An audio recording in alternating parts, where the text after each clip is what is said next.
Sam Fisher. Hope you're all doing well. This is a bit of a follow-up to my last video.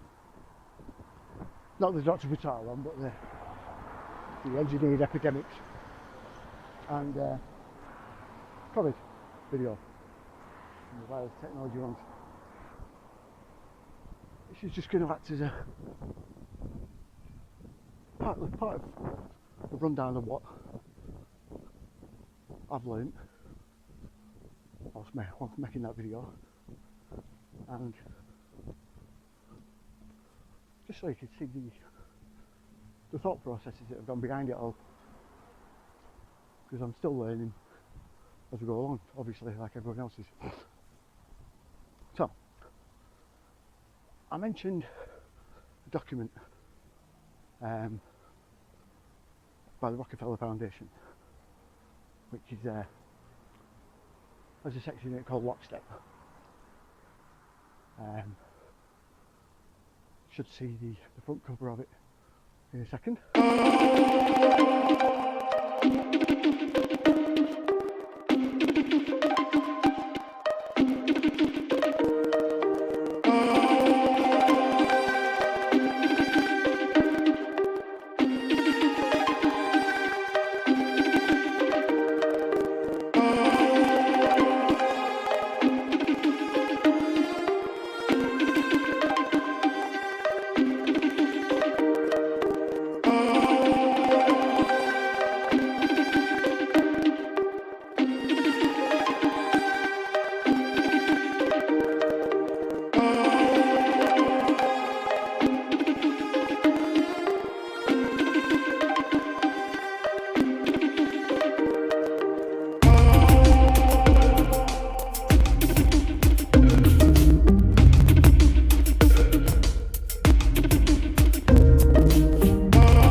Lockstep, and the paper that I can't remember what it's called, but you'll notice that everything in there is detailed in exactly what's been going on.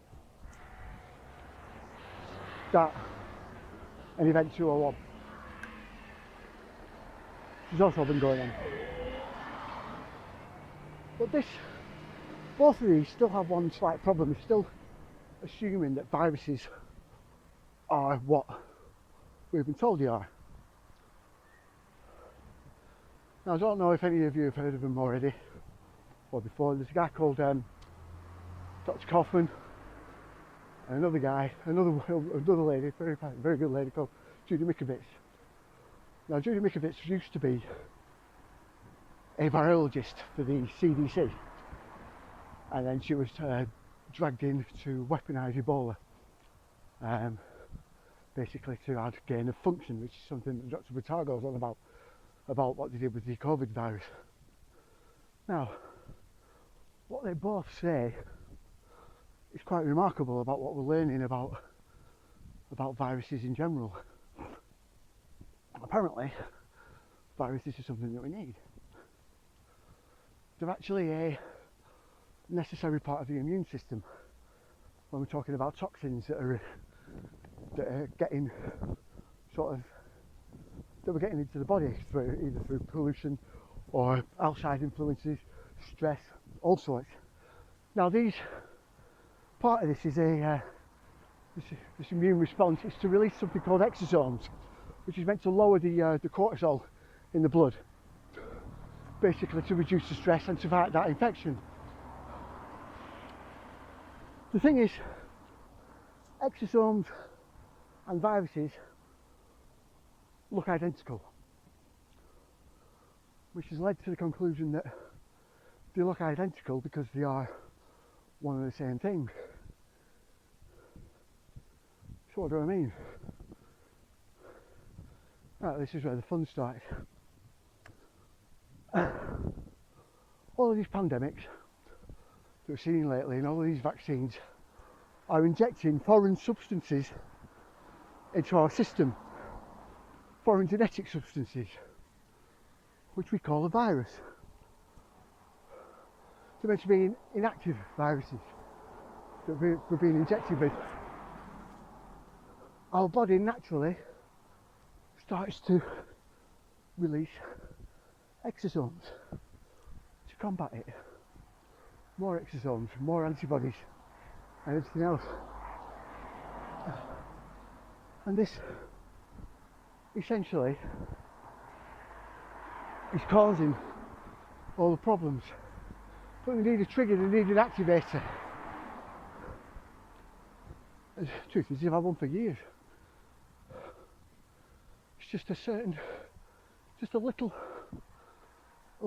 sort of tweak in the natural environment of human beings can trigger a reaction in those very same viruses. Have you ever noticed that when you get a flu jab, you always get the flu?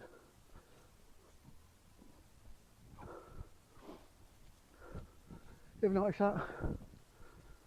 How about the measles outbreak in Washington State in 2000?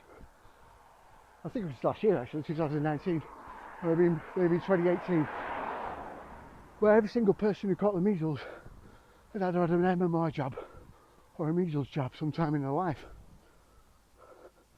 The people that didn't, because it's a notoriously anti-vax state, the people that didn't have the jab.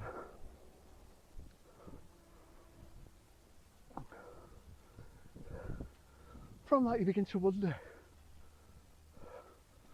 what exactly aren't we being told about vaccines? It appears quite a lot. Did you know there's mercury in your vaccine? It sort of goes under the name triglycerol. Now, it was meant to have been banned out of vaccines, then added it as an ingredient. So to get around this, the FDA just put it in the manufacturing process. Sorry, but what?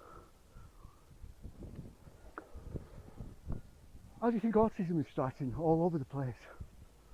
What is the one thing that mercury does better than anything else? Causes neurological damage. You had ethanol, which is why you get trilycerethanol, I think it is. It's basically organised or organic mercury. You add an organic compound to mercury so it metabolises in the blood faster and more completely, and is therefore more devastating.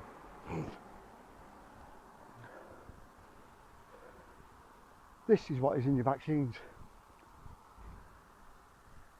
But I think Bill Gates is going to do worse this time around. They say the second wave's coming.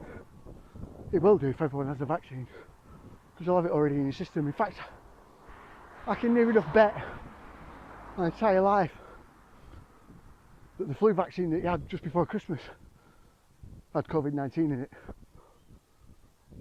Luckily, my family didn't have the flu jab. June. Thanks a lot.